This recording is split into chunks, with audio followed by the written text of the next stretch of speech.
Well, let's also get an analyst view on the same subject matter. Joining us on the show is Sarabjit Kour from Angel Broking. Sarabjit, good morning. Good to have you on the show. What are your first reactions of at least the passage? I mean, the initiation of the passage of this new bill. See, currently, since it's not come into foray, so I don't know whether it will go that all way. But I think whatever I've understood of it, as anticipated, we expected if things are turning against, or in a way, US wants to increase its workforce in IT. Probably these kind of things will happen wherein the visa cost might be improved, increased, and Indian IT companies will have to shell out more money for it. So in that case, I think so. I think that it's in line with what actually we were expecting, and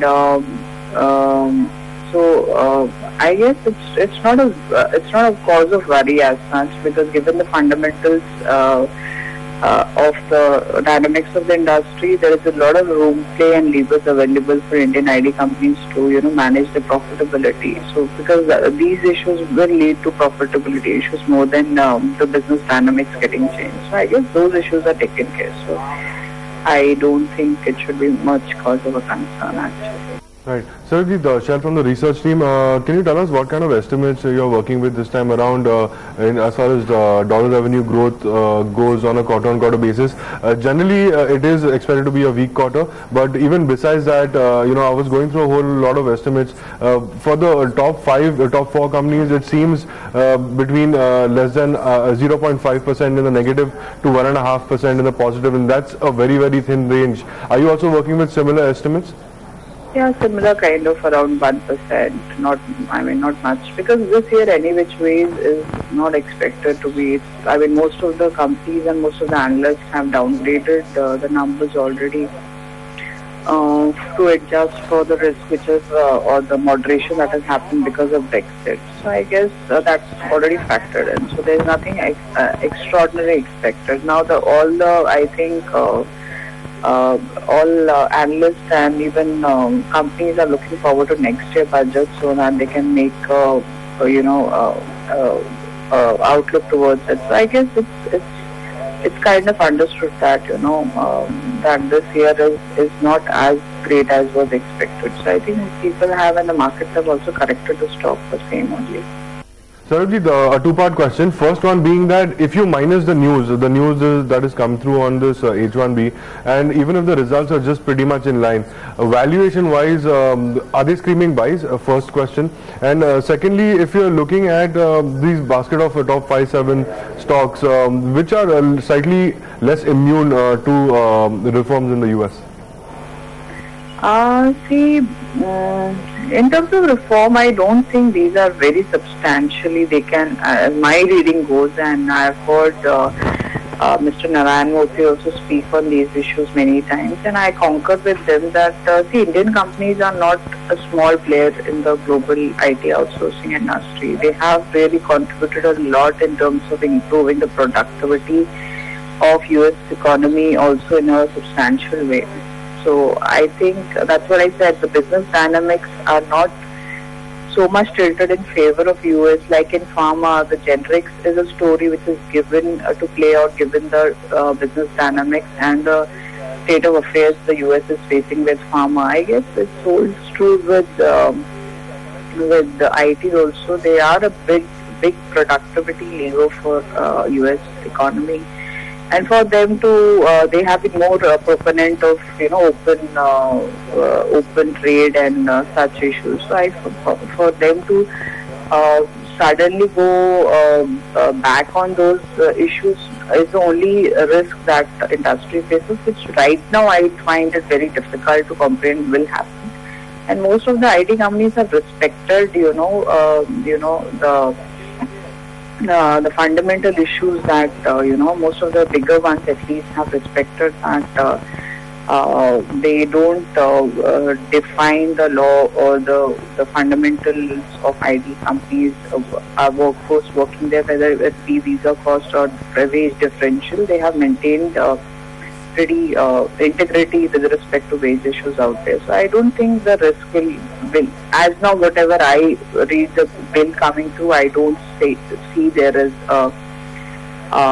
any major risk. Should not happen because it works for US also. And then from that perspective, if I look at the valuations, IT company, you are aware most of the IT companies like TCS is 30% ROE including cash.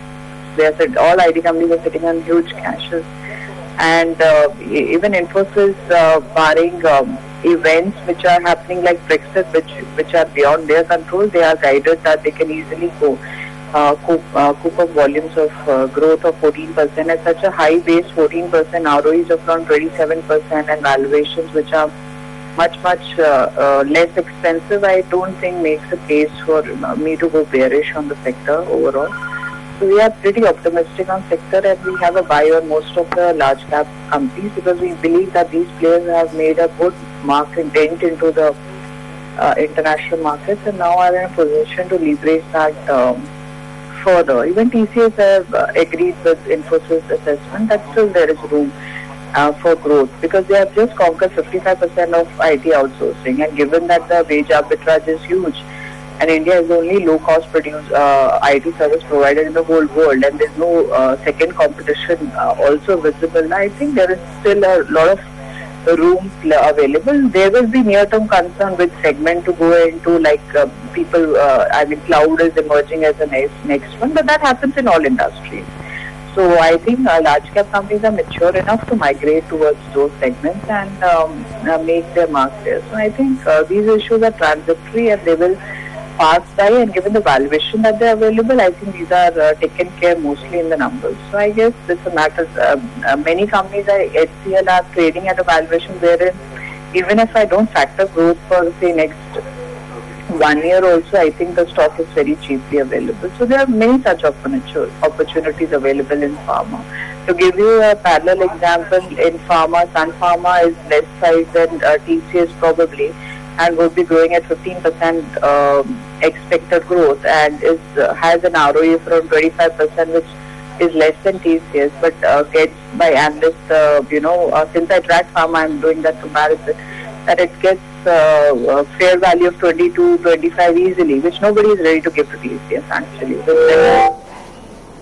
Right, Sarabjit, thank you so much for joining in. We'll leave it at that as far as what the impact of the possible passage of this new bill could be as and when it turns into legislation. I mean, that only time will tell.